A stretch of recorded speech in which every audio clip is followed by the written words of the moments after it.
Hi, this is Melanie for the Pardesi channel.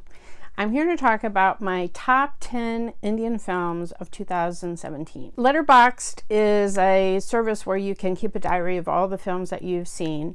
And so it gave me a year in review, and I saw 145 films, both American and Indian, in English and whatever, over the course of 2017. So that averages out to about 3 a week. So even with that, I didn't see all the Indian films that I wanted to see. Not everything came to Chicago. Not everything that was easy to find on streaming. So for instance, I just found out that Newton, which I've been wanting to see and was India's film that they submitted for the Foreign Language Oscar, is now available on Amazon Prime. Because of the collapse of the Hira channel for Amazon, they're rolling everything into Amazon Prime. So I'm finally going to be able to see Newton. I know it's one of the finest films of the year, but it wasn't one that I saw in 2017, so it didn't make my top 10. Another caveat is that I know the new Tavino Thomas movie came out at the end of 2017, but sometimes it can take weeks and weeks for a film to come, a Malayalam film to come to Chicago. I'm praying that it will, but it didn't come here yet, so it's also not in my top 10. There's also a couple of films that I think deserve an honorable mention. So, you know, I kind of did my top films of the year, and there was a couple that just didn't quite make top 10, but they were still notable and films that I really enjoyed this year and are worth seeking out. One is Parava, and a Malayalam film. Kaatru Veliyidai, Mani Ratnam's film about an intense emotional starring Karti, was quite something. That just missed the mark. Shubh Mangal Saavdhan was also just one of the fantastic little films that came out this year in the Hindi industry that really blew me away, but it didn't quite make the top 10. Okay, starting at number 10, we have Fidaa. Oh my gosh, this Telugu film. Okay, you have to know I am a huge Sai Pallavi fan from the Malayalam industry. She took the Telugu film world by storm. She stole the entire show of this movie, this romantic film. I can't tell, but others have told me she really nailed the village girl Telangana accent in Telugu, which I don't think is her native tongue. So she was a force of nature in this romantic film, and I absolutely loved her. The soundtrack was also amazing for this film. It was one of my favorite romantic films of the year. I cannot wait to see what else Sai Pallavi does. She's one of a kind. Number 9 is Raees. Okay, it would not make many other people's top 10 lists, but you have to understand I'm a Shah Rukh Khan girl. It is not a perfect film by any means. It came out in a particular time of the year when my father had been in the hospital for a number of weeks, and I just really needed a big film like that. I'm also a huge fan of Mahira Khan from the soaps that she's done, like Humsafar. So I love the chemistry of Shah Rukh Khan and Mahira Khan together. It was wonderful to see Shah Rukh Khan go mano a mano with Nawaz Siddiqui. That was really fun.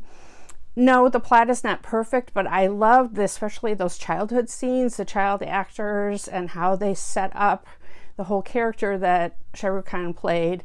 I'm an outsider. I know there was a lot of controversy about who he was, actually, the story was based on, but that didn't come through to me or affect my enjoyment of it. It had a great soundtrack, and it was just, it ended the way it needed to end. And no, it's not a perfect film, but still it had some really big wow moments for me. Number 8 is Secret Superstar. Aamir Khan is playing this one of the iconic, hilarious roles of his career. Absolutely loved him in this, but he is not the star. And I just love that he's producing films like this that are so women-centric. The story, the heart of this film is the relationship between this young girl and her mother in this abusive home and how they bond together, and just amazing. It was just an amazing film. I saw it twice in the theater. It really stood up to a second viewing. It's one that I really enjoyed. Number 7 is Meri, Pierre, Bindu. Ayushmann Khurrana was in several delightful smaller romantic comedy films this year. And I really liked, you know, all the big films in the Hindi industry. Most of them flopped. And it was the small films that, you know, really made it this year, that were so different, offbeat. And this was in some ways a traditional romance, but the quirky characters in this film and the perfect ending, which was not the tie it with a bow ending that maybe people expected. You know, Parineeti Chopra was a really good pairing to go with the Ayushmann Khurrana. I thought they had good chemistry together, and it was quite an enjoyable romantic film.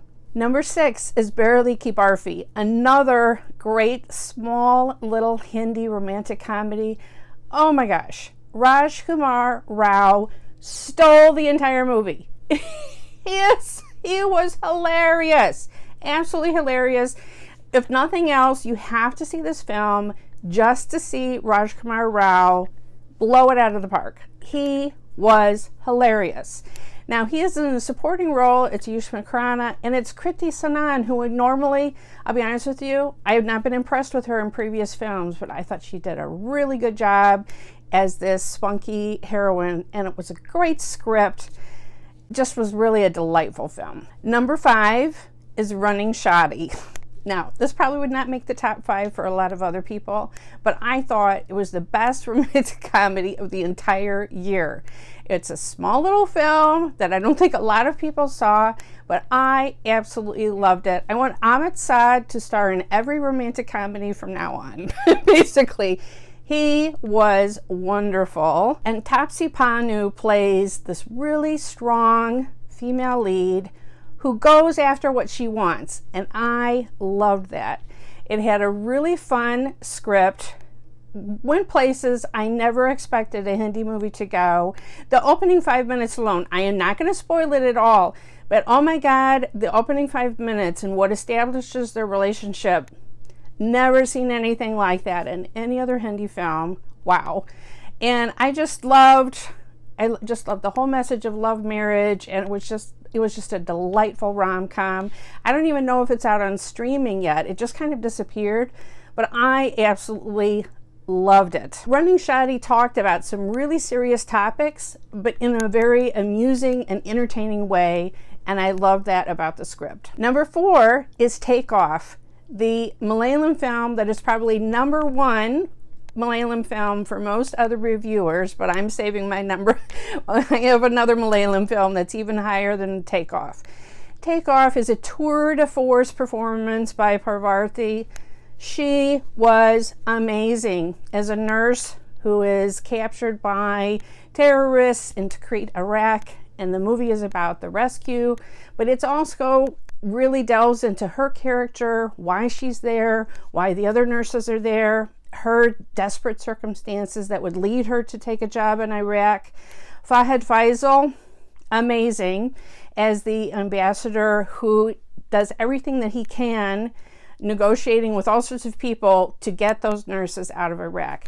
It is a really taut film. It's a directorial debut for Mahesh Naharanan, but he is a notable top film editor in the Malayalam cinema industry, and it shows in the way this film was put together. One of my top films, but didn't quite make the top 3. Number 3 is Arjun Reddy. This Telugu film gobsmacked me. Oh my God. I saw this film twice in 1 week. It was so amazing. I had to go back and see it again. It's groundbreaking filmmaking, at least for me. I mean, I've seen about 40 Telugu films, 40, 45. It was nothing like anything else I had ever seen in Telugu cinema. It was so raw. It was so real. I could not believe that this was a debut director. Sandeep Reddy Vanga is the director. It's his first feature film. Oh my God, this is your first one? What are you going to do next? I cannot wait to see your next film. And not only that, Vijay Deverakonda, who I had not seen in any other film, blew me away with his performance as Arjun Reddy. If you don't know anything about the film, it's about 2 medical students who fall into an intense relationship It's basically a modern retelling of Devdas, but it goes places that you don't expect. And the interval scene is iconic, possibly the most iconic scene of the entire year. I never thought I would see an Indian hero pee his pants as the interval scene because he's in an overdose. Unbelievable. It was, like I said, it was just gobsmacking. It was so good. This is an example, the seduction scene of how Arjun woos the girl. He grabs her out of anatomy class. He's like, well, I'll teach you anatomy. And he draws on her hand the bones and the muscles of the hand. Oh my gosh. Like, I mean, it doesn't sound that romantic, but when you watch it, oh my God. Number 2 is another Telugu film, Baahubali. Baahubali, the conclusion. Okay, maybe it wouldn't make everybody else's top 10, but for me, it gave me everything that I wanted. It lived up to all the hype. After all the anticipation of 2 years since the first film, you know, there was worries. Is it going to, you know, resolve everything that you, and give you everything that you want? It gave me everything that I wanted. I'm still listening to the soundtrack. The soundtrack is amazing.